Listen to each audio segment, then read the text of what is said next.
बॉलीवुड हिंदी फिल्मों के सुप्रसिद्ध सिनेमेटोग्राफर विवेक यादव जी उपलब्ध हैं। विवेक यादव जी ने एक लंबा संघर्ष किया बॉलीवुड में पहुंचने के लिए, और इसके बाद फिर अपनी एक सार्थक पहचान बनाई। बहुत हिट फिल्मों में अपने सिनेमेटोग्राफी की है। आज हमारे साथ में सर मौजूद हैं। सर, आपका बहुत बहुत स्वागत है। Thank you. विवेक सर, अगर मैं आपसे सबसे पहले ये पूछूं कि शुरुआत चूँकि की जा रही है आपसे बातचीत करने के लिए, तो ये बताएं कि आपकी जो पारिवारिक पृष्ठभूमि है वो कैसी? हमारे परिवार, हमारा जो जन्म है वो गोरखपुर में है जी। हम एक कृषि परिवार से थे जी। और हम यहाँ से मुंबई गए थे ऐसे थोड़े काम के लिए। फिर वहाँ दोस्तों के हिसाब से मुझे एक काम मिला कि फिर शूटिंग में काम करना है। जी। पैसे बहुत कम थे, बहुत कम, ना के बराबर थे सीखने के टाइम पे। जी। कुछ पैसे नहीं मिले और हम उसको अच्छी रुचि लगा के काम किए। तो उसके बाद हम वहाँ पे मिले, एक डीओपी है मणिकंदन जी। उन्होंने बहुत बड़ी बड़ी फिल्म की है। तो मुझे पहले फिल्म मुझे मिली ओम शांति ओम, जो उनको मुझे सीखने के लिए। जी। तो मैं उनके साथ में बहुत सारी फिल्में की, 5 साल तक मैं उनके साथ में काम किया। उन्होंने मुझे बहुत प्यार से सिखाया। बाकी सब लोग उनको बहुत गुस्से से जानते हैं कि बहुत गुस्सा करते हैं, बट मैं कभी नहीं, मेरे लिए भगवान है, गॉड गिफ्ट है। मैं उनको कितनी बार बोल चुका, मुझे आप गॉड गिफ्ट है जी। मैं उनको कभी बुरा नहीं माना। उसके पीछे तो कहीं ना कहीं आपका समर्पण रहा होगा। आप उनकी इतनी बातें मानते रहे होंगे, फिर तो ऐसी कंडीशन आ पाई होगी। बहुत अभी भी अगर जब हम उनको देखते हैं तो हम उनको देख के एनर्जी मिलती थी। क्या बात, क्या बात। वो इतने अच्छे इंसान है, बट वो काम के लिए बहुत सीरियस है। सर, ये बताएं कि जो ये डायरेक्टर ऑफ फोटोग्राफी है, नया क्षेत्र है, खासतौर पर ग्रामीण युवाओं के लिए जानकारी नहीं है, लोग उतना नहीं जानते हैं कि सिनेमेटोग्राफी क्या है, तो उधर फिर रुझान होना भी थोड़ा कठिन है। लेकिन आपने इतने नए क्षेत्र को चुना, उसमें इतनी सफलता हासिल की, और सबसे बड़ी बात है कि पहले आपने सीखा, लर्निंग बाय डूइंग। 10 सालों का लंबा अनुभव रहा, फिर आप सीख पाए। तो कृपया आप हमें अपनी उन कुछ बड़ी फिल्मों का नाम बताएं जिनमें आपने शूट किया है और वो बाद में हिंदी हमने सीखा है 5 फिल्मों में जी। पहले ओम शांति ओम में सीखा, बिल्लू बारबज में सीखा जी, मणिरत्नम की रावण में सीखा जी, और R1 में सीखा जी। ऐसे मैं सीखा। उसके बाद वहाँ से सीखने के बाद मेरे जो गुरु थे मणिकंदन, मैं उनसे सीख के उसके बाद मेरे गुरु मिले अमलेंदु चौधरी जी। अमलेंदु चौधरी ने मुझे बहुत प्यार से सिखाया है, बहुत प्यार से, अपने बच्चे जैसा मुझे पाल के उन्होंने सिखाया है। उनके साथ में मैं कम से कम 7 साल रहा, और 7 साल में उन्होंने मुझे बहुत अच्छे से सिखाया है।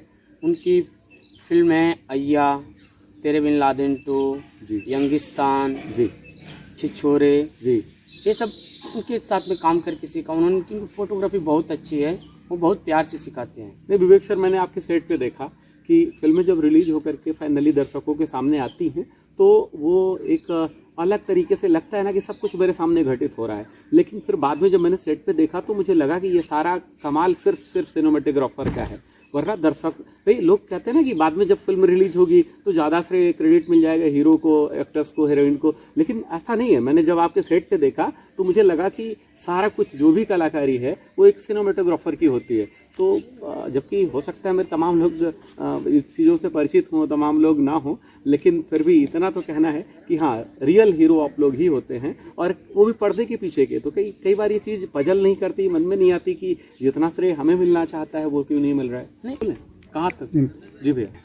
क्या होता है, जब हम उसमें काम में रुचि रहती है, हमको सिनेमेटोग्राफी में रुचि, हम उसको करना चाहते हैं, उसको कैसा, बाकी सब लोग जानते हैं कि इसमें जो मेहनत होती है, डीओपी की बहुत बड़ी मेहनत होती है, और कैसे क्या डे में कभी नाइट का शूट करना पड़ता है, और नाइट में डे का शूट करना पड़ता है, उसमें बहुत सारी तकलीफें होती हैं, बट वो बहुत संघर्ष से करते हैं और अच्छे से करते हैं। उनका काम अच्छा होता है, उनके काम के पीछे बहुत सारा इंटरेस्ट होता है, वो अपना जी जान लगा देते हैं कि हम कितना अच्छा कर सके काम, इसमें होता है, नहीं तो ऐसा कुछ नहीं। बहरहाल मैं अपने दर्शकों को सिर्फ ये कहना चाहूँगा देखने के बाद में कि जिस तरीके से ट्रॉली सेट करना, कैमरा सेट करना, और एक शॉट के लिए 10-10 रिटेक लेना, और उसके बाद फिर जाकर के कहीं एक कंप्लीट सीन निकलता है, उसके पीछे कहीं ना कहीं जो श्रेय है वो विवेक सर को जाता है। ये मैं खुद देखने के बाद बोल रहा हूँ। मैं सेट पे था, मैंने देखा चीज़ों को, और बाद में जब फिर फिल्में एक रिलीज हो जाती हैं तो लोगों को लगता है कि नहीं, तो चूंकि ये एक ऐसे पात्र है ना जो पर्दे के पीछे रह करके काम करते हैं लेकिन होते रियल हीरो हैं, तो इसलिए मैं खासतौर पे मैंने निवेदन किया कि भैया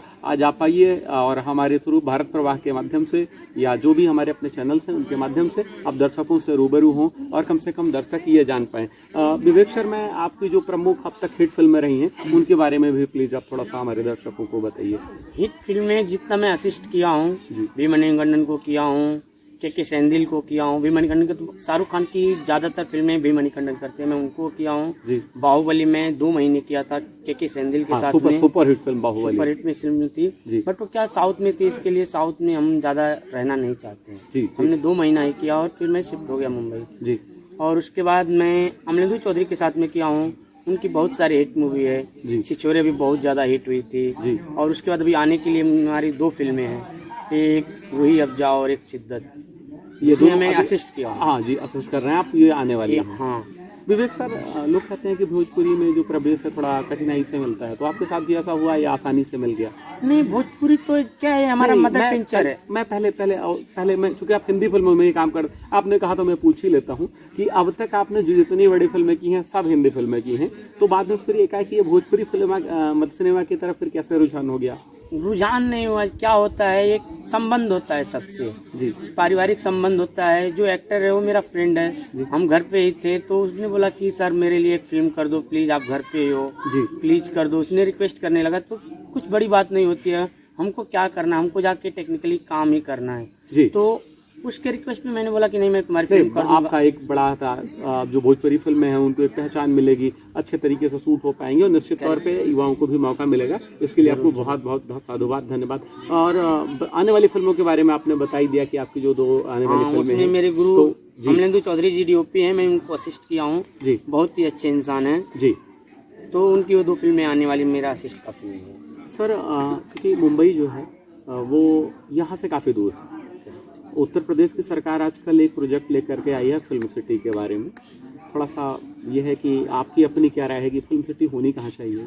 फिल्म सिटी एक्चुअली होनी चाहिए तो देखिए हर जगह, अगर जब वो नोएडा में बोल रहे हैं तो नोएडा में गलत है। नोएडा में दिल्ली के लोगों को फायदा होगा, यूपी के सेंटर में बनाया जाए कहीं। हाँ। आप गोरखपुर में बनाइए, लखनऊ में बनाइए, लखनऊ तो डेवलप है, लखनऊ में बनाने की जरूरत नहीं है। अगर ये चीज गोरखपुर में बनाते हैं तो सबको फायदा होगा। हाँ, बिहार के लोगों को फायदा होगा, यूपी का सेंटर है वो एक तरीके से, और यूपी को पूरा सब दोनों तरफ से यूपी बिहार का सेंटर है। और दोनों आज इंडस्ट्री में 70% जो इंडस्ट्री में काम करने वाले वर्कर्स हैं वो यूपी और बिहार के हैं, सबसे ज्यादा हैं। अगर जो तो यूपी और बिहार के सेंटर गोरखपुर में बनाया जाए तो सबको फायदा होगा। बिल्कुल सर, ये तो किसी से भी पूछेंगे तो बताएंगे कि गोरखपुर में बने तो सबसे अच्छा। नहीं, मेरे आपके और जो कलाकार हैं, मैंने अगर उनका इंटरव्यू किया, बात हो रही थी, तो उन लोगों ने भी इस बात को रखा कि आप सेंटर लखनऊ चाहो तो कर सकते हो, लेकिन नोएडा का कोई मतलब इसलिए नहीं है कि वो राजधानी के बिल्कुल पास है।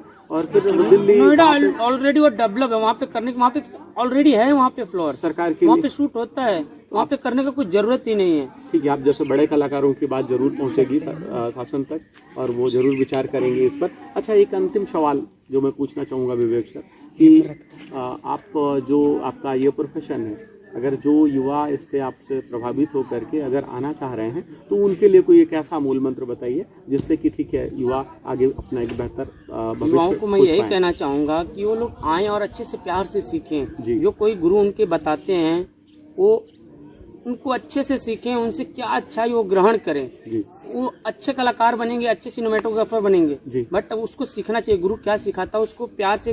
5-6 साल की मेहनत है जी। लाइफ के, अगर जब आप 50 साल जी रहे हो उसमें 5 साल आपकी मेहनत है जी।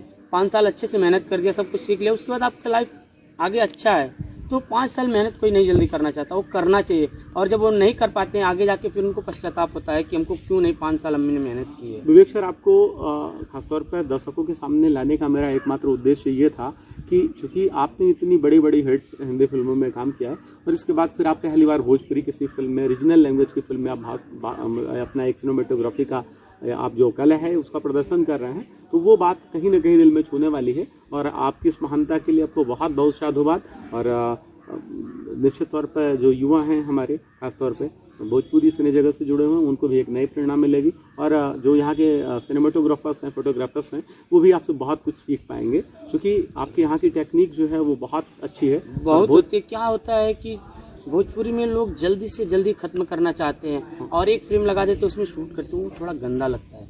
और जो हिंदी फिल्म होती है, जो हिंदी फिल्मों के डीओपी हैं, वो लोग कटिंग ज़्यादा करते हैं, उसको कैसे किस तरीके से कौन से एंगल से दिखाएं। जी सर जी। वो हम लोग का यही है कि हम उसको एंगल से दिखाना चाहिए। यहाँ पे भी लोग बोलते थे कि कैसे भी करके, क्यों, मैं बोला नहीं, शूट के लिए कंप्रोमाइज मत करो जी, उसके लिए अच्छे से शूट करो, वो चीज़ अच्छा वही दिखने वाला, बाकी कुछ नहीं दिखने वाला, जो शूट किया रहेगा वही दिखेगा। जी विवेक सर, तो अलग अलग एंगल से शूट करना ही अच्छा रहता है।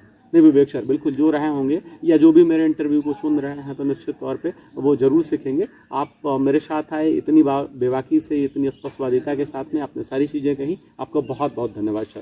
धन्यवाद। थैंक यू सर भाई।